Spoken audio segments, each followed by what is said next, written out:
4. Nos acompaña Daniel Lacalle, economista jefe de Tresis. Daniel, muy buenos días.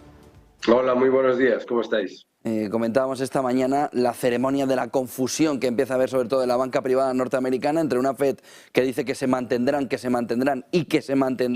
los tipos de interés y un mercado que dice los vas a bajar y los vas a bajar.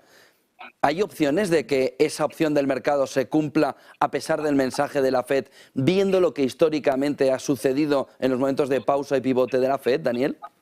No, no tiene ningún sentido, ¿verdad?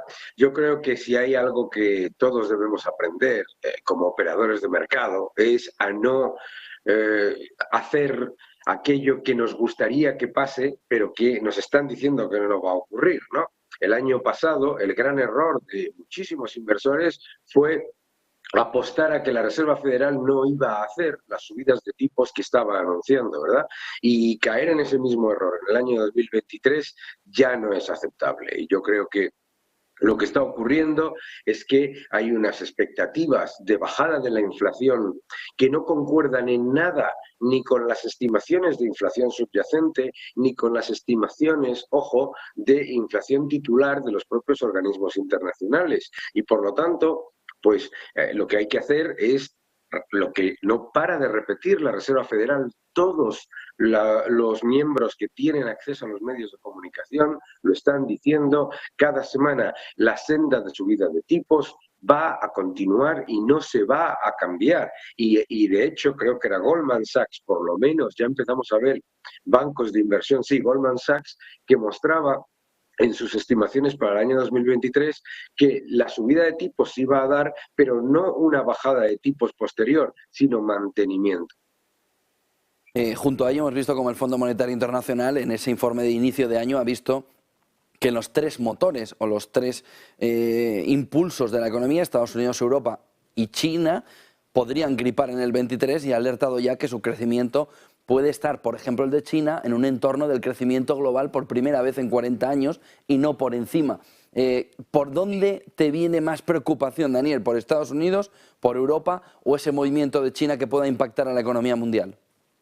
Yo creo que la preocupación más grande es Europa, porque China al final no deja de ser una economía que si se está ralentizando es una buena noticia para todos. ¿Por qué? Porque es la reducción del exceso inmobiliario de los últimos 10 años. Entonces eso en sí mismo no es negativo, ¿de acuerdo? Y luego hay sectores en China que están creciendo a doble dígito, etcétera. Pero es verdad que la economía se va a ralentizar, pero no nos preocupa, porque no es una ralentización que signifique algo realmente negativo a nivel global. En el caso de Estados Unidos, yo creo que ya hemos visto en muchísimas ocasiones cómo Estados Unidos se recupera muy rápido de recesiones técnicas. Por lo tanto, es una economía muy dinámica, es una economía que tiene un enorme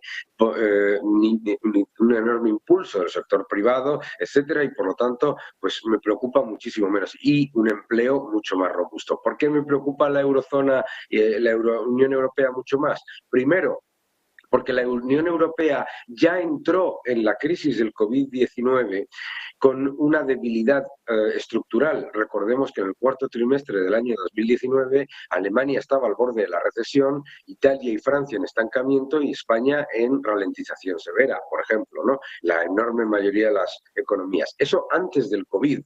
Con la caída del COVID, la Unión Europea ha entrado en una espiral de estancamiento secular, porque la recuperación es insuficiente, es muy endeudada y lo que es peor, la caída de la renta disponible de los ciudadanos es enorme porque la inflación es muy elevada y no están subiendo ni los salarios, encima están subiendo los impuestos. Entonces ese es otro factor que nos diferencia de Estados Unidos. En Estados Unidos la renta de los asalariados ha caído en términos reales, pero han subido los salarios. Es decir, que se ha compensado parte del efecto de la inflación. En Europa eso no ha ocurrido y además se han subido los impuestos. Por lo tanto, la renta disponible de las familias es mucho más baja. Y hoy salía en El Economista que España es el país que más pierde renta disponible de toda la Unión Europea. Por lo tanto, el gran problema de la Unión Europea es el de siempre, que siempre es como la promesa de que va a ser la zona económica que va a salir mejor de la crisis, y siempre demuestra que es la que sale peor. Y ahora mismo los niveles de debilidad son muy altos. Hay un tema que empieza a preocupar en toda Europa, pero sobre todo en España, que es el efecto de cómo esa contabilidad creativa de los institutos nacionales de estadística está modificando la inflación a la baja de una manera más agresiva en España. Hemos visto cómo el Gobierno ha preferido en 2023 no actualizar la manera de contabilizar el IPC para incluir los que están en el mercado libre energético, sobre todo de la electricidad, pero ojo que también del gas. En la electricidad es el 60% de los ciudadanos. Y sin embargo, vemos cómo disminuye cada vez a una velocidad mayor de lo que incluso espera el mercado la inflación. Y aquí el ciudadano se hace una pregunta muy clara, y el inversor también. ¿Se puede estar manipulando el dato de inflación para mejorar ese dato, recogiendo en la cesta unos elementos y otros no, precisamente para maquillar la fotografía, Daniel? La inflación no es el IPC, eso es lo primero que hay que explicarle a la gente. La inflación es la pérdida del poder adquisitivo de la moneda. El IPC, tal y como se calcula, no deja de ser una cesta que los organismos estadísticos analizan. Pero claro, cuando se introducen desequilibrios y que cambian esa cesta de una manera tan espectacular como ha sido el subterfugio del tope del gas y lo que se ha hecho con la factura del gas natural también, que se cobra por otro lado. Entonces resulta que hay una diferencia muy grande entre el IPC y lo que es el aumento del coste de la vida de los ciudadanos. En el caso del IPC en España es muy evidente, ¿no? El IPC titular muestra un 5,8% y, sin embargo, el aumento de la factura eléctrica para los ciudadanos está entre el 14 y el 20%. Es decir, que el aumento de los alimentos es del 15%, etcétera. La inflación subyacente en España lo está demostrando. El hecho de que la inflación subyacente sea mucho más alta que en la media de la eurozona y, sin embargo, el IPC titular sea más bajo, pues sorprende, ¿verdad? ¿Y sorprende por qué? Porque nos lo están pasando por otro lado y es una cuestión de cómo se calcula. No es el Instituto Nacional de Estadística que lo esté haciendo mal, es que el gobierno ha hecho un cambio que lo que introduce es una muy fuerte distorsión en el cálculo del IPC.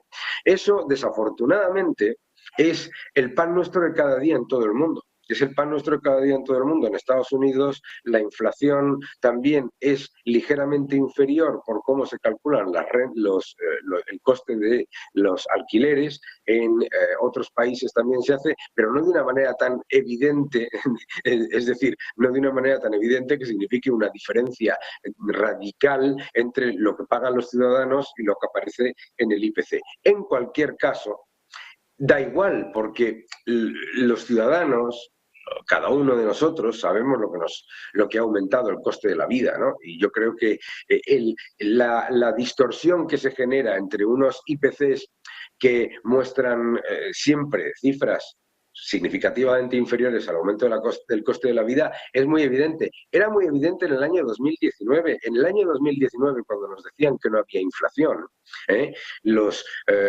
ciudadanos de todo el mundo, había protestas en Berlín, en España, en muchos otros países, en Francia, porque el aumento del coste de la vida que los ciudadanos perciben es mucho mayor a ese concepto de Banco Central de no hay inflación. Primero, la inflación la hay, y segundo, el IPC siempre tiende a infraestimar el verdadero coste de la vida de los ciudadanos. Y en el caso español, últimamente es especialmente evidente. Muchísimas gracias, Daniel Lacalle, economista jefe de 36. Daniel, buen día, buena semana, buen negocio, buen 2023. Muy buen 2023 a todos. Un fuerte abrazo. 9:19, un fuerte abrazo, 9:19 de la mañana, IBEX 35 que se vuelve a